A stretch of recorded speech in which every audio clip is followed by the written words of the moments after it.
From New Delhi, you're watching DD India Newshour, India's voice to the world. I am Tanvi Taneja, coming up in the next hour. European leaders set to hold emergency summit on Ukraine as Trump's peace push leaves them isolated.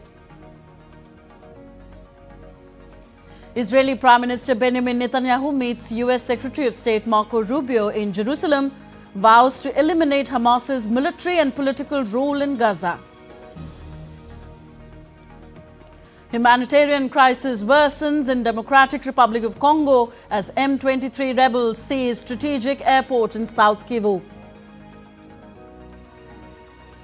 Prime Minister Narendra Modi says foreign investments in India's textile sector doubled in last decade, highlights growing role of technology in discovering new trends and creating new styles. And India's External Affairs Minister Dr. S. Jaishankar calls for coordinated efforts to fulfill development, security aspirations of Indian Ocean nations.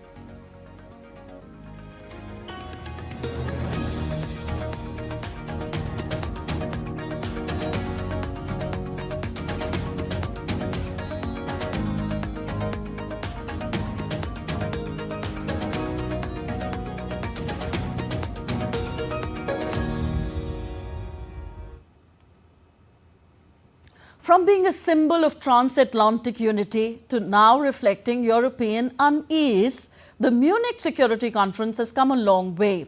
This year's conference has revealed deep divisions between the United States of America and its Western allies on NATO's promise of collective security. With a shifting US role, NATO faces tough challenges in maintaining its strength and unity. DD India's Mihir Mekhuri reports. For decades, the Munich Security Conference has been a symbol of transatlantic unity. But Trump's takeover of the US has turned the moot into a stage for European unease. From lecturing Europe on bolstering its own defenses, but we think it's an important part of being in a shared alliance together that the Europeans step up while America focuses on areas of the world that are in great danger, to raising questions on Europe's loss of democratic values. The message is clear.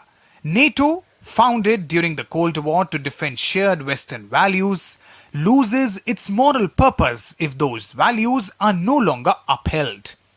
This has irked many. Wir kämpfen auch dafür.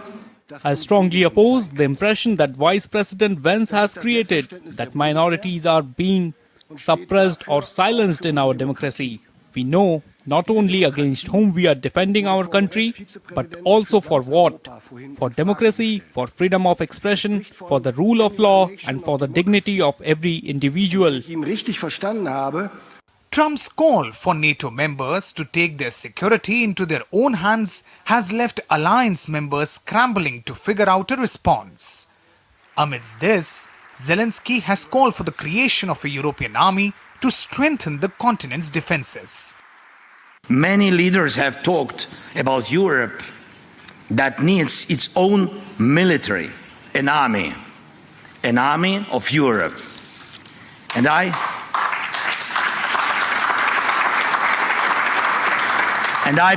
really believe that time has come. The armed forces of Europe must be created.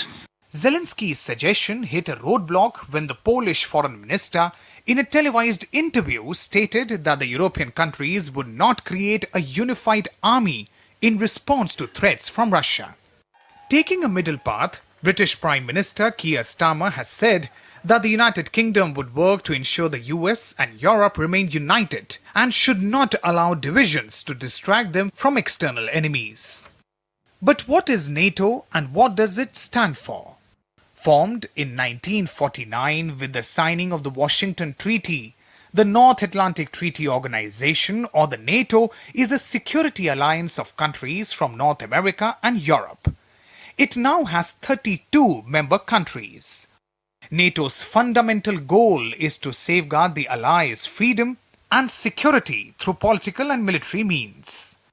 At the core of this alliance is Article 5 of the Washington Treaty, that an attack against one ally is an attack against all, a promise of collective defense. Plus, Article 4 of the treaty ensures consultations among allies on security matters of common interest. With the United States now uncertain about the scale of its involvement in NATO, European countries face an uphill task in boosting their defense spending. Mihir Makhri, reporting for DD India. The three-day Munich Security Conference concluded on Sunday with discussions focused on the future of Europe and security architecture issues, as well as accelerating the EU accession of Balkan countries. According to a document seen by a news agency, the United States has asked its European allies what they would need from Washington to participate in Ukraine's security arrangements and to outline how they see lasting guarantees. The document, consisting of 6 points and questions, also asks which countries could contribute to the guarantees, who would be willing to deploy troops to Ukraine as part of a peace settlement, and the size of any European-led force. This year's Munich Security Conference was supposed to be primarily about two things: how to end the war in Ukraine without giving in to Russia, and how Europe needed to boost its spending on defense.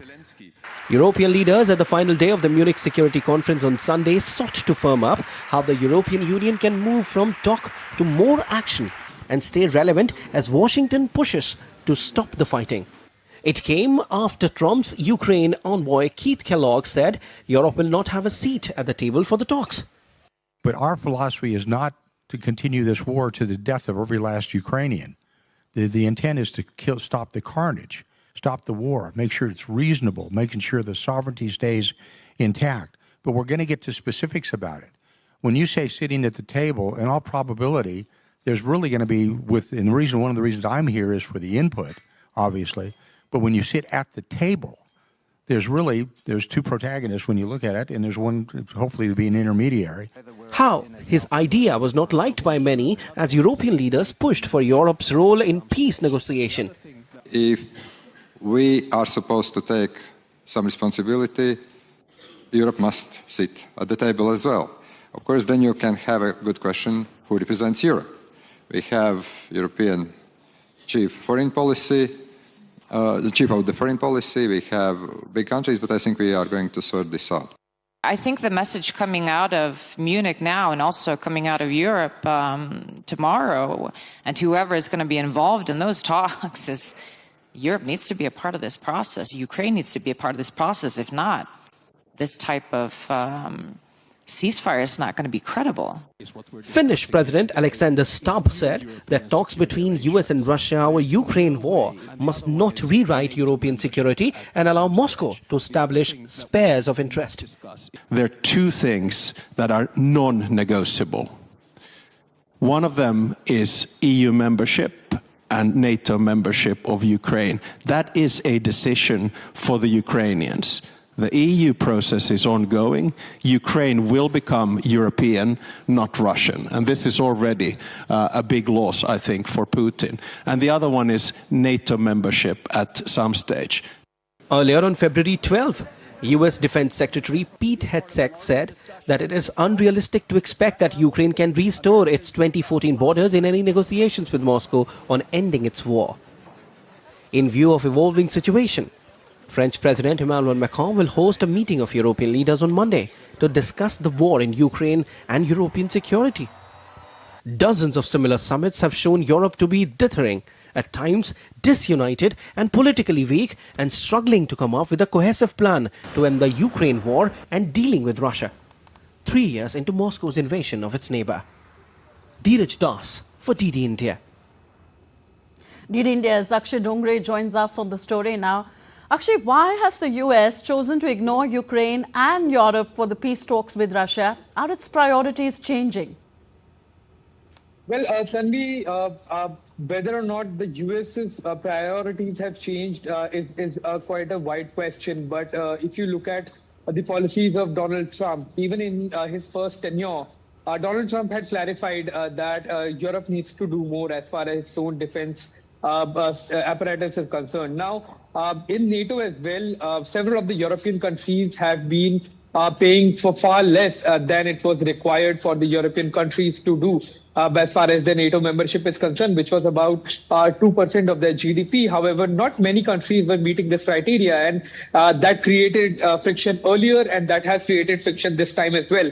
And when it comes to the policies of the United States, there are a lot of parties involved in it. You have the Senate, you have the Congress, but when you look at the representative government right now, that is of the Donald Trump, then clearly the priorities of Donald Trump remains the same as it was in the first tenure, as far as pulling back from U.S. involvement is concerned when it comes to spending on military, when it comes to spending on security of Europe. Donald Trump has made it quite clear early on in his second tenure that enough is enough, and U.S. will not be paying for any more of Europe's security, and the European countries will have to do more as far as ensuring their own security and spending for that security is concerned, either to the US or they can do it on their own as far as the military spending is concerned. So clearly, that Donald Trump has outlined his priorities, that the country, that United States will not be paying anymore as far as Europe's security is concerned. Okay. For Europe, the US has always been the exceptional nation, the indispensable one to summon in times of trouble. But with the changed stance of Trump 2.0 administration, who else is there to turn to now? Well, that's a question, in fact, that has been asked for several decades. In fact, since World War I, we have seen that every time there was a war in Europe, it was the US that was the deciding factor. In fact, in World War II, Churchill had hoped for the US involvement as soon as possible. And it was only after Pearl Harbor bombing that US got involved in World War II, and that changed the tide of war against the Nazi Germany. So clearly, US has been taking that role of security provider to Europe for the past several decades. Even during the Cold War, we saw how US was the one party, one nation that had come to the defenses of European countries, that had come to provide security to the countries. But now, with US pulling back, with Donald Trump at its help, clearly European countries have nowhere to turn to. They can't turn to Russia. That's an adversary. They can't turn to China, which is also a competitor. And they will have to shore up its own defenses, spend on its own security, and become self-reliant as far as this multipolar world is concerned when it comes to security. And Europe is coming soon to realize that how soon they will have to make this transition from being dependent on the US for security to becoming its own security provider. Indeed, tectonic shifts of order structure becoming more visible after the Munich Security Conference. Thank you very much, Akshay Dongre, for reporting on this story. Still to come on DD India News Hour. Nicolas Maduro presents constitutional reform proposal to the Venezuelan parliament. Thousands rally in Serbia as anger grows over corruption. And Russia's most prominent opposition leader, Alexei Navalny's supporters observe his first death anniversary.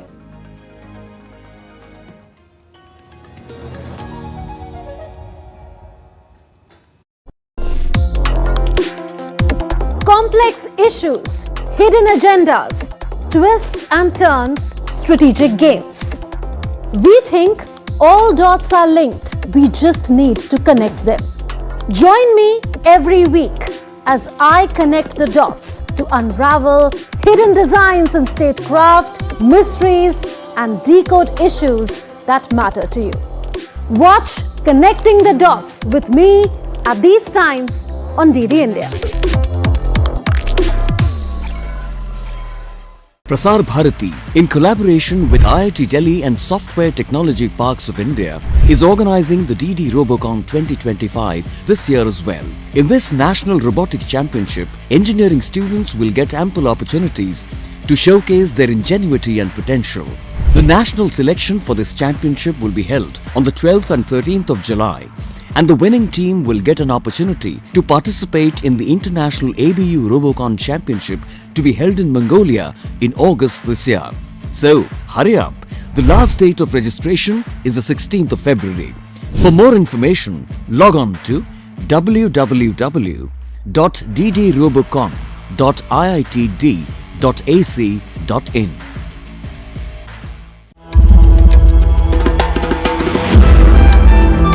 timeless, boundless, and infinite, the essence of faith, the soul of Sanatan culture, from the sacred confluence of Prayag, where divinity descends to earth. Witness the grandeur, the devotion, the magic, world's largest cultural and spiritual gathering, with over 450 million devotees expected to attend.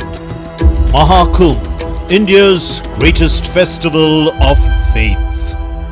Exclusively on DD India.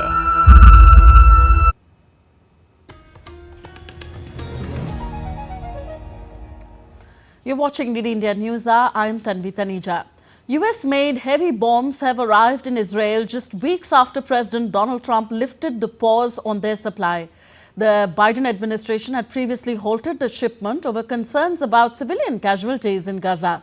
Meanwhile, Israeli Prime Minister Benjamin Netanyahu thanked Senator Rubio for his unwavering support, emphasizing the shared US-Israel strategy in Gaza under Trump's leadership. This comes as a fragile ceasefire holds between Israel and Hamas. DD India's Rahul Upadhyay brings you more. 3 weeks after US President Donald Trump lifted the pause on supply of Mk-84 bombs to Israel, Tel Aviv on Sunday announced that heavy bombs from the US had reached its shores. Former US President Joe Biden's administration had imposed a hold on the supply of 2,000-pound bombs to Israel over concerns that they could impact the civilian population in Gaza. The 900 kilograms heavy bomb is used by US Air Force to destroy soft and protected targets like buildings, rail yards and communication lines.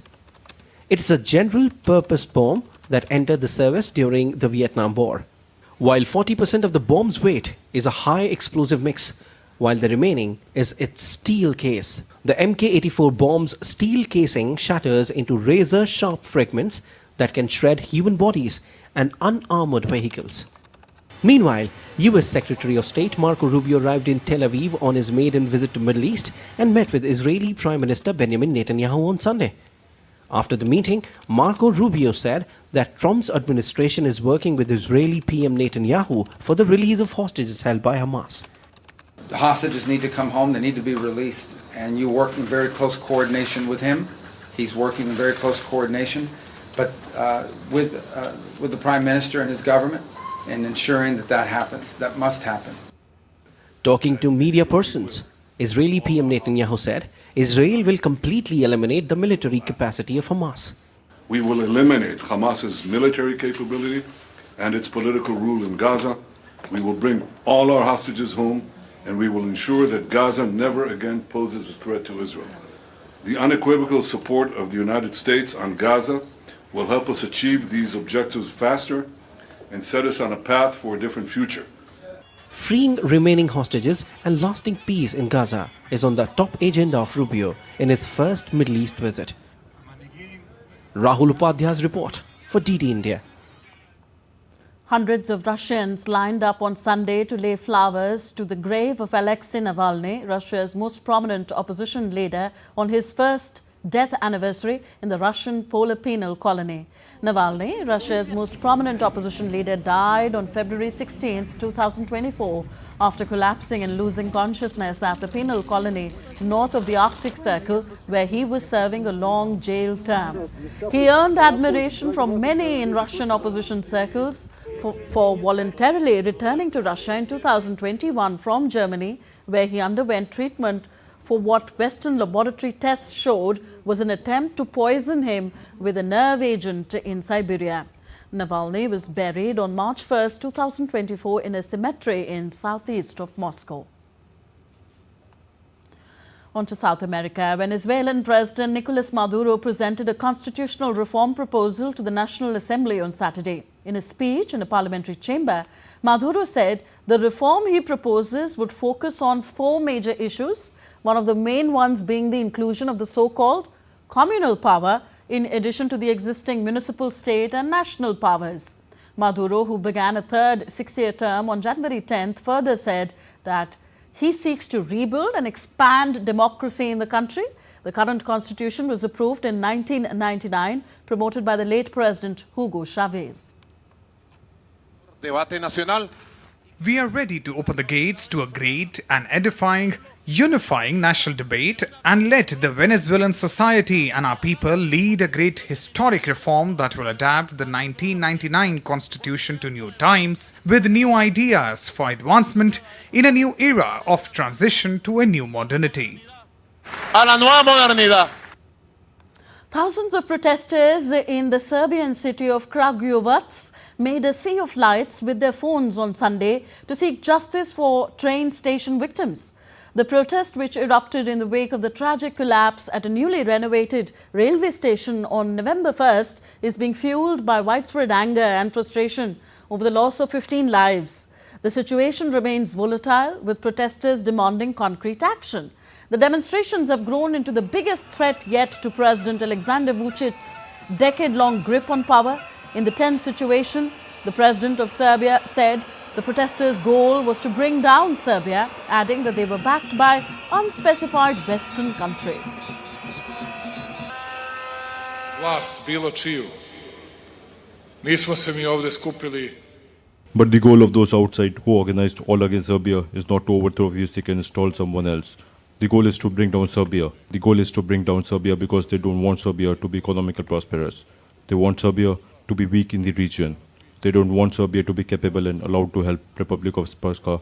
They want a Serbia that will kneel and apologize for the crimes committed against its own people. Zato što znamo da je spolja napadnuta.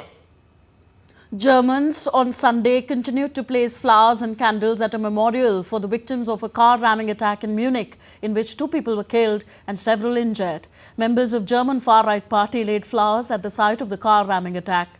Meanwhile, anti-AfD, Alternative for Germany, protesters gathered and formed a human chain to prevent the party members to access the memorial. The protest comes a few days before Germany's legislative elections. A number of violent incidents over the past year have led to increased support for the far-right AfD party.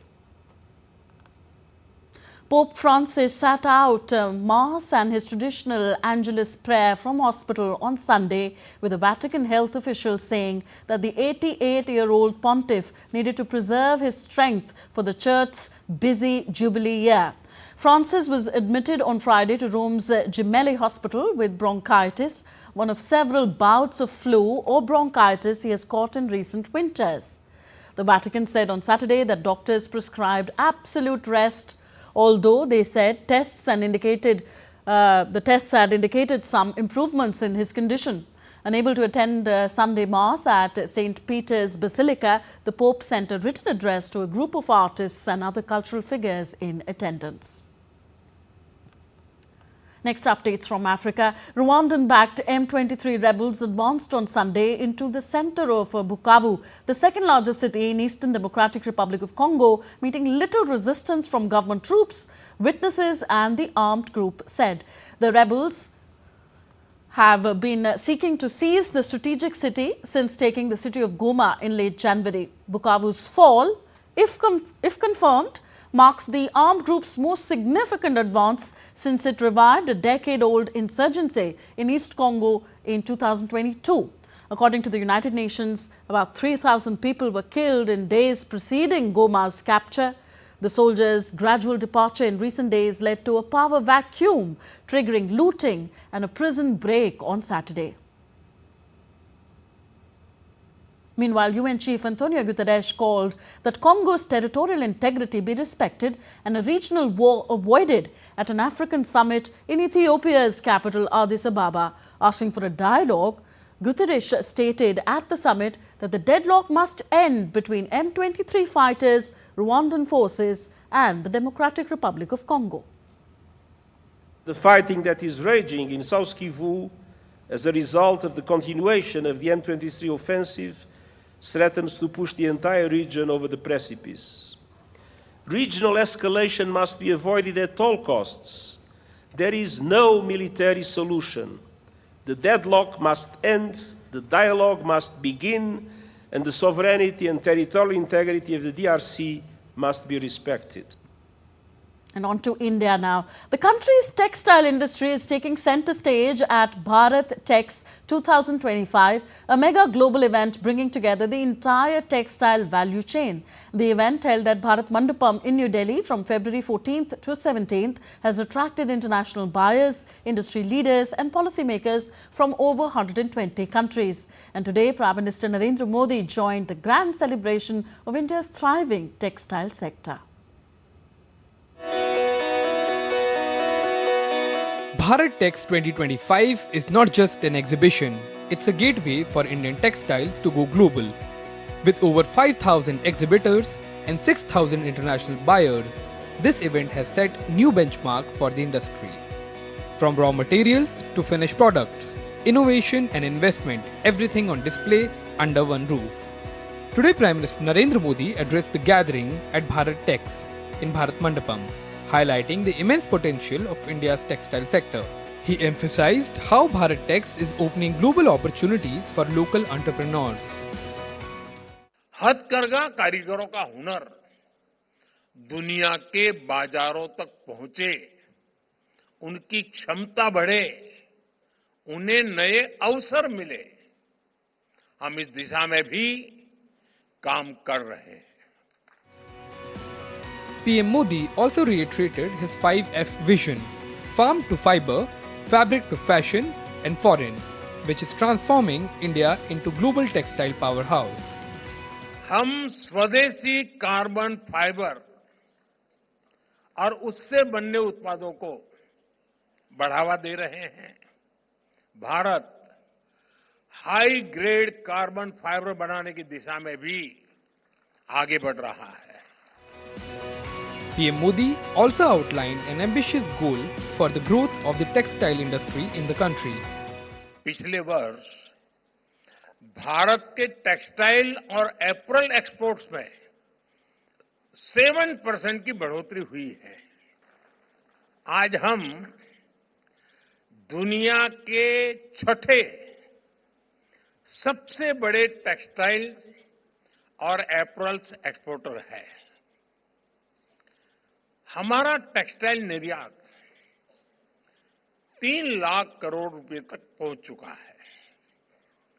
अब हमारा लक्ष्य है 2030 तक हम इसे 9 लाख करोड़ रुपए तक लेकर जाएंगे. With the textile industry employing 11% of the workforce in India's manufacturing industry, textile sector is crucial to millions of Indian workers. Bharat Tex 2025 is not just a business event, it's a game changer for India's economic and employment landscape. As the world moves in the direction of responsible fashion and sustainable textiles, Bharat Tex is proving that India is not just keeping but leading the way. With Bharat Tex paving the way for innovation, investment and global collaborations, India's textile industry is ready to weave its way to new heights. In New Delhi, Akshay Dongre, DD India.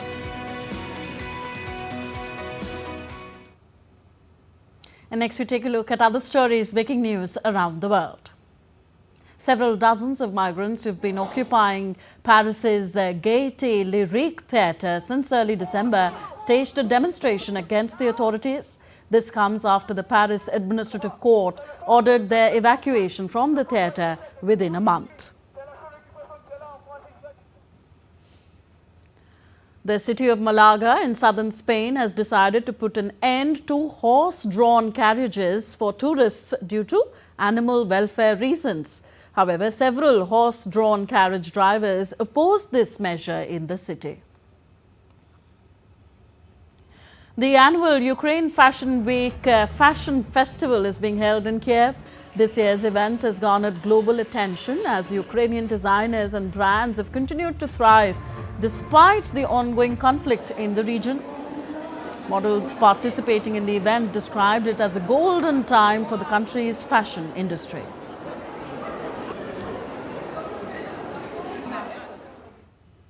You're with us on DD India News Hour, still to come on the show. A discussion with our expert on Dr. S. Jaishankar's remarks at the 8th Indian Ocean Conference in Oman. Logo released to celebrate the 70th anniversary of diplomatic ties between India and Oman. And India's President Draupadi Murmu witnesses inaugural show of Change of Guard ceremony in New Delhi.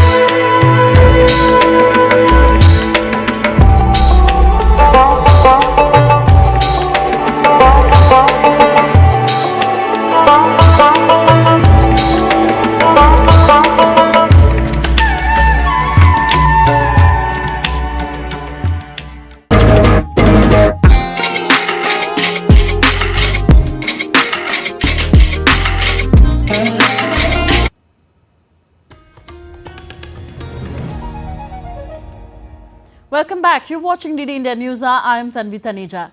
The 8th Indian Ocean Conference is being organized by India Foundation in association with the Ministry of Foreign Affairs of Oman on February 16th and 17th in Muscat. The theme of the conference this year is Voyages to New Horizons of Maritime Partnership.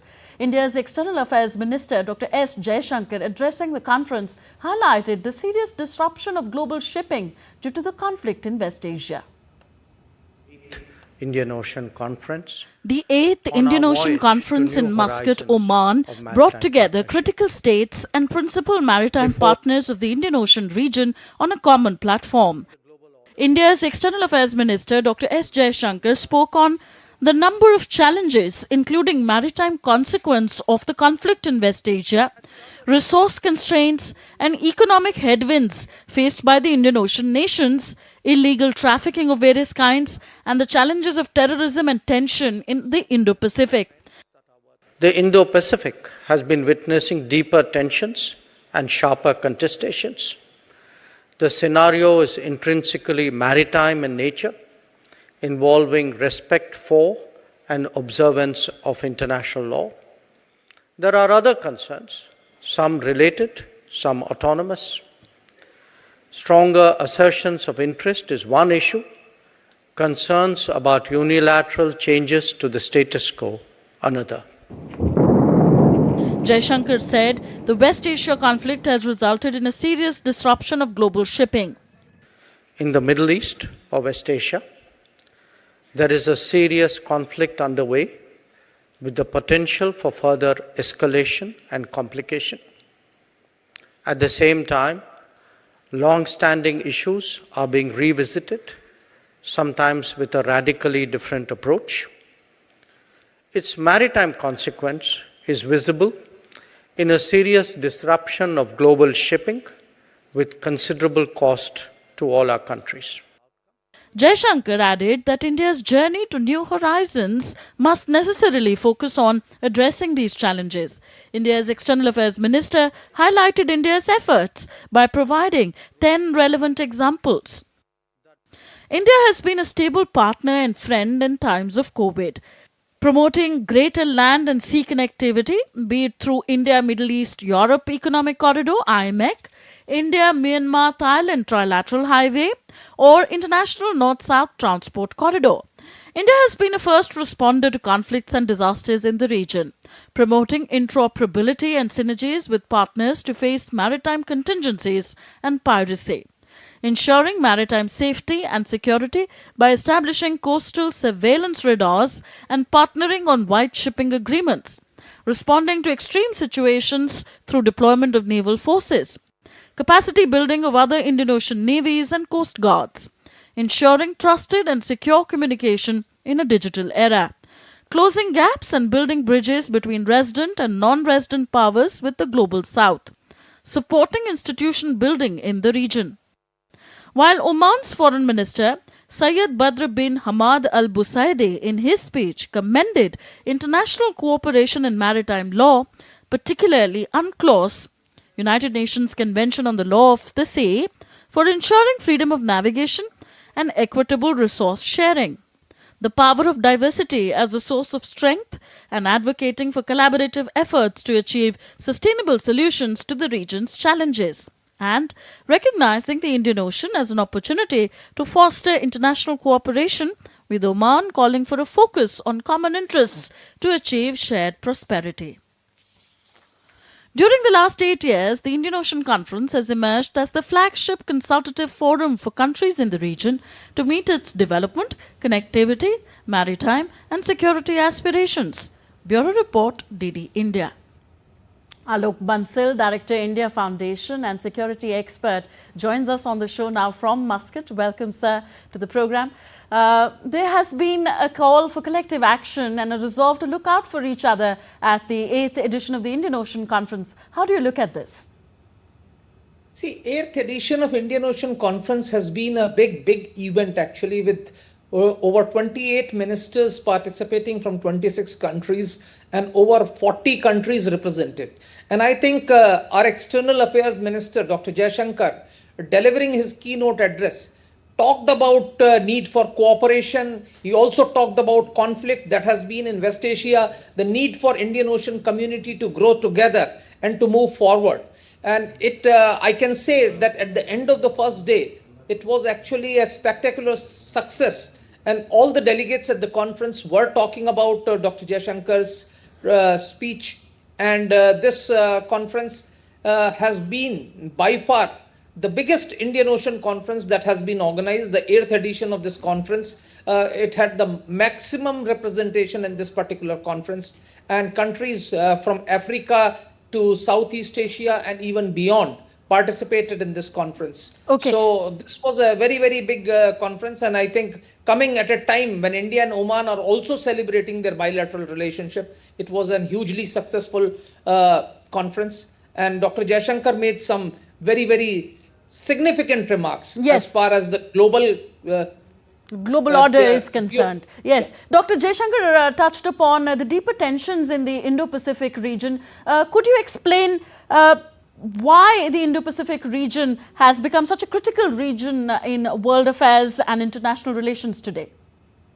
See, because most of the resources actually emanate from here. As was brought out during the conference, that most of the ships of the globe, the total number of ships, almost 30 to 50% of the ships transit through Malacca Strait, and slightly lower numbers actually transit through Strait of Hormuz. The number of ships transiting through Bab el-Mandab and even the Suez Canal is phenomenally high.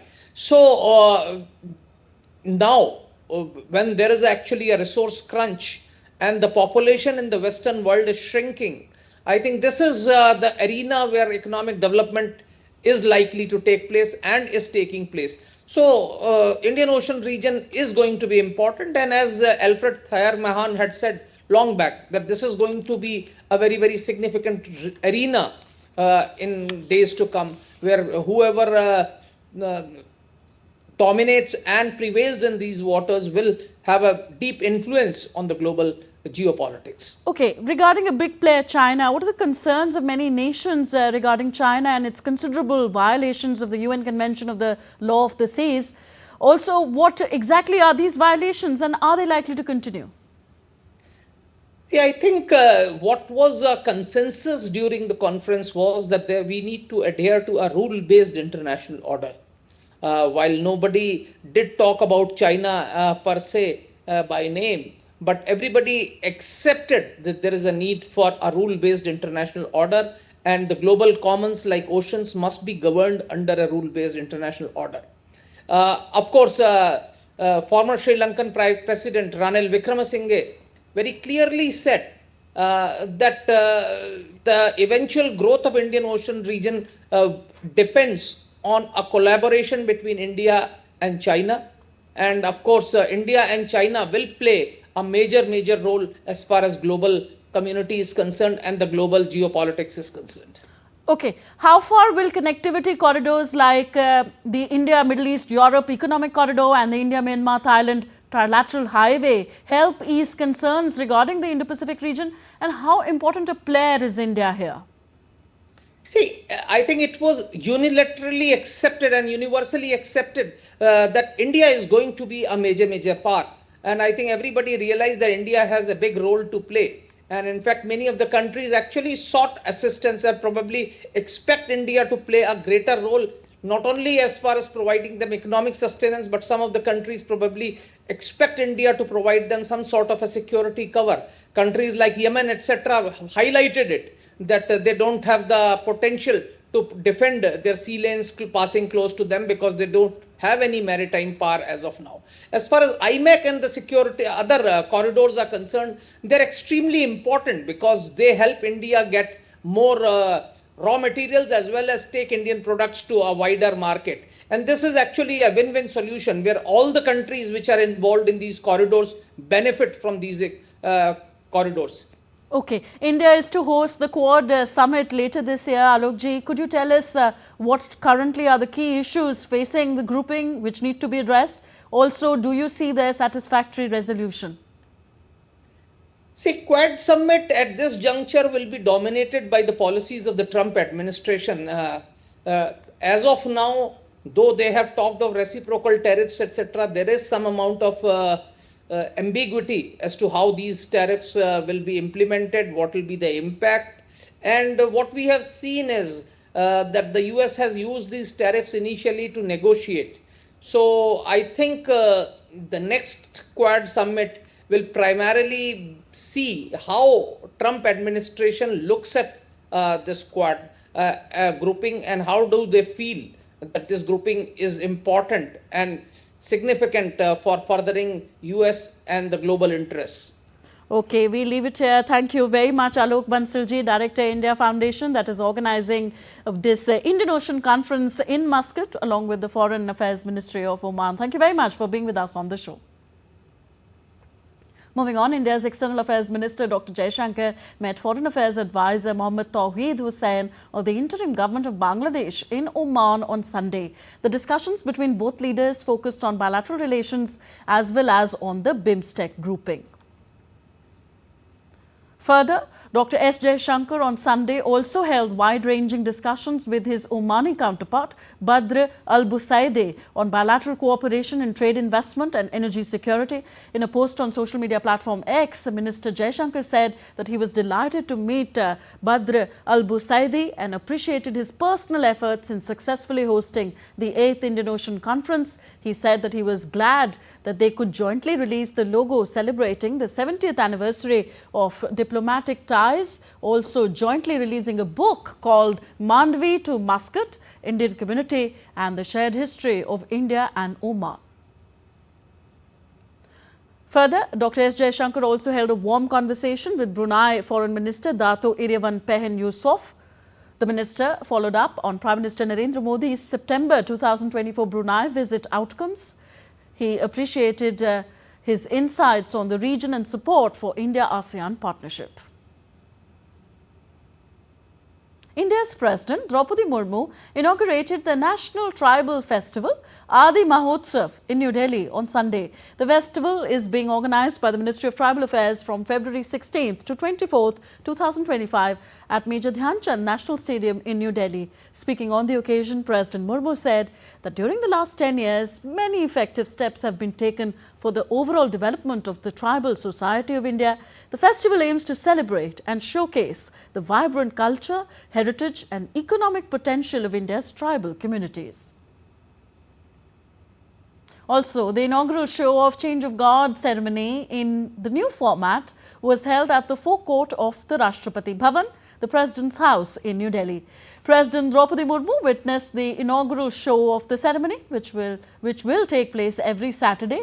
Change of God ceremony will be open to larger number of visitors from February 22nd onwards. People can now witness the impressive ceremony with the backdrop of the Rashtrapati Bhavan, military drills by troops and horses of President's bodyguard and the troops of Ceremonial Guard Battalion, along with ceremonial military brass band spread over a large area, will be part of the new format. The bookings can be made on the official website of the Rashtrapati Bhavan. Still to come on DD India News Hour. India's Sports Minister Mansukh Mandavia leads Fit India Sundays on cycle event in Mumbai. Uganda's Jacob Kiplimo sets half-marathon world record in Barcelona.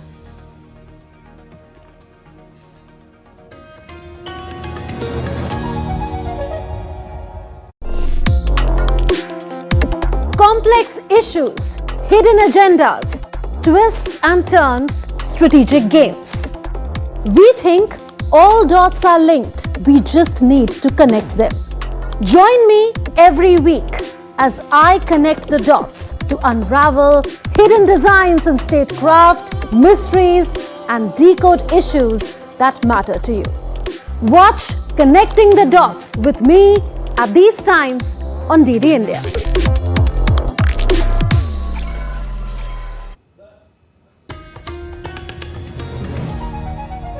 Thank you for staying with us on DD India Newshour. I am Tanvi Taneja. Indian Railways on Sunday announced that Principal Chief Commercial Manager and Principal Chief Security Commissioner will be part of the inquiry committee constituted to probe the stampede-like situation at the New Delhi railway station on Saturday. The committee, which has commenced its inquiry, gave orders to secure all video footages of the New Delhi railway station. Delhi police have also launched an investigation into the incident, saying it will analyze the CCTV footage to determine the sequence of events before the chaos erupted. Meanwhile, the number of deceased at last night's incident have gone up to 18. President Draupadi Murmu and Prime Minister Narendra Modi have condoled the loss of lives. Expressing grief over the incident, Prime Minister Narendra Modi wrote on social media platform X, and I quote him, "Distressed by the stampede at New Delhi railway station, my thoughts are with all those who have lost their loved ones. I pray that the injured have a speedy recovery. The authorities are assisting all those who have been affected by this stampede." Unquote. And on to some sporting action now. India's Sports Minister Mansukh Mandavia led the Fit India Sundays on cycle event in Mumbai. Union Minister joined a group of riders taking forward the theme of Fight Obesity. The cycling drive in Mumbai took place from Gateway of India to Girgaon Chowpatty. Over 500 people participated in the event, including doctors, nutritionists, students and social activists, to spread awareness about the dangers of obesity. Fit India के movement को आगे बढ़ाने के लिए Sunday on cycle सारे देश में आयोजित हो रही है। साइकिलिंग ये पोल्यूशन का सॉल्यूशन है, फिट रहने का मंत्र है, स्वास्थ्य का सूत्र है और इसलिए चलो हम सब देशवासी अपने स्वयं को फिट रखने के लिए संडे 1 घंटे के लिए साइकिलिंग करके फिट इंडिया मूवमेंट को आगे बढ़ाएं। The schedule for the 18th edition of India Premier League IPL cricket has been announced on Sunday. The T20 cricket tournament kicks off on March 22nd this year, with defending champions Kolkata Knight Riders facing Bangalore at the Eden Gardens. The 74 matches will be played across 13 venues and will include 12 double-headers. Following the conclusion of the league stage, the playoffs will be played in Hyderabad and Kolkata. Hyderabad will host the first qualifier and eliminator on May 20th and 21st. Kolkata will host the second qualifier on May 23rd. The final will be played in Kolkata on May 25th. The Indian men's and women's squash teams won bronze medals at the Asian Junior Team Championships in Hong Kong on Sunday. The Indian men's team lost its semi-final clash against Malaysia, while the women's team was beaten by hosts Hong Kong, China. The losing semi-finalists are awarded bronze medals. This was the 22nd edition of the championships, which began in 1983. Indian men's team was champions in 2011 and 2017. On to hockey now. England beat India 2-1 in penalty shootout to win the bonus point in their FIH Women's Pro League match in Bhubaneswar on Sunday. Navneet Kaur and Rutuja Pissel scored for India, while Peggy Gillott and Tessa Howard found the net for England. It was an evening to remember for Rutuja as she scored on her debut to draw the game for India. Both the teams finished 2-2 in the regulation time. The game went into penalty shootout with only Navneet Kaur and Lily Walker scoring in the first 5 takes. The shootout went into sudden death, which was won by England 2-1. Jacob Kiplimo of Uganda became the first person to break the 57-minute barrier in the half marathon as he completed the race in 56 minutes 42 seconds in Barcelona on Sunday. Racing in ideal weather conditions of 13 degrees Celsius, the 24-year-old Kiplimo bettered the record set by Yomif Kielecha of Ethiopia in October last year by 48 seconds. The two-time world cross-country champion Kiplimo had held the half-marathon record between 2021 and 2024. Kiplimo made his Olympic debut in the 5,000-meter race in 2016 when he was just 15. And some updates from football now. Manchester United forward Amad Diallo will be out of action for a few weeks after sustaining an injury.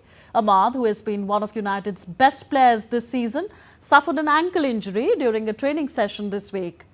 He has scored 9 goals, including a winner against Manchester City in December and a crucial equaliser in a 2-2 draw with Liverpool in January. His injury leaves coach Ruben Amorim short of attacking options after Marcus Rashford and Antony were loaned out in the transfer window. Brazilian teenager Joao Fonseca became the youngest clay court finalist since Carlos Alcaraz in 2021 when he reached the summit clash at the Argentina Open. The 18-year-old overcame Laslo Direre of Serbia 7-6, 5-7, 6-1 in a dramatic semi-final where he held his nerve, having seen a match point saved by his experienced opponent in the second set.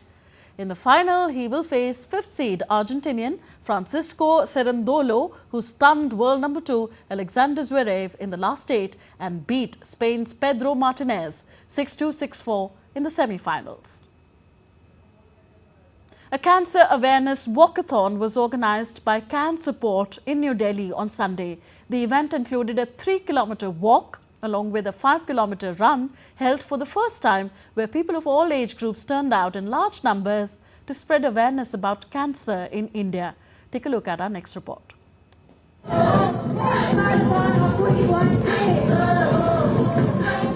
Can Support organized the biggest cancer awareness walkathon in New Delhi on Sunday to sensitize the community about the rising incidences of cancer. People from all walks of life and different age groups walked at the event to show that they care. Speaking at the event, Honorary Secretary of Can Support Radhika Shapurji said friends and family support is the most essential thing for cancer patients and survivors. We need more love and compassion.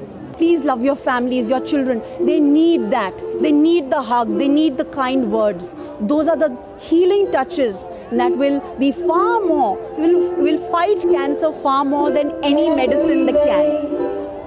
The event is not only a hallmark at spreading awareness about the early treatment of cancer, but to also remove the stigmas associated with it. The brain behind Walk for Life walkathon, which started in 2008, Jeannie Mulford, who has been a survivor of breast cancer herself, said diagnosing cancer at its earliest stages provides the best chance for a cure. Being a breast cancer survivor myself, I said the very best part was what I've learned. And I learned not to be afraid. And I learned also how strong I could be. Various cancer survivors who have faced the challenging journey of battling cancer and have emerged stronger on the other side were also present at the event. Actually, I'm blessed. I just say thank you, cancer, because I feel that I could change the direction of my life. I started to handhold cancer patients, and that's what has actually kept me going. These individuals carry with them a story of courage, strength, and the unwavering will to live. The resilience, hope, and the determination of these cancer survivors is an inspiration for a million others. They are a living proof that survival is possible even in the most difficult of circumstances. With camera person Naveen, this is Priya Yadav for DD India. That's all for this edition of DD India News Hour. Do let us know your thoughts on the news of the day. Connect with us on our different social media handles at DD India Live. And for those on the go, you can catch all the latest news and updates from India and the world on our DD India mobile app. The app is available on both Android and iOS platforms.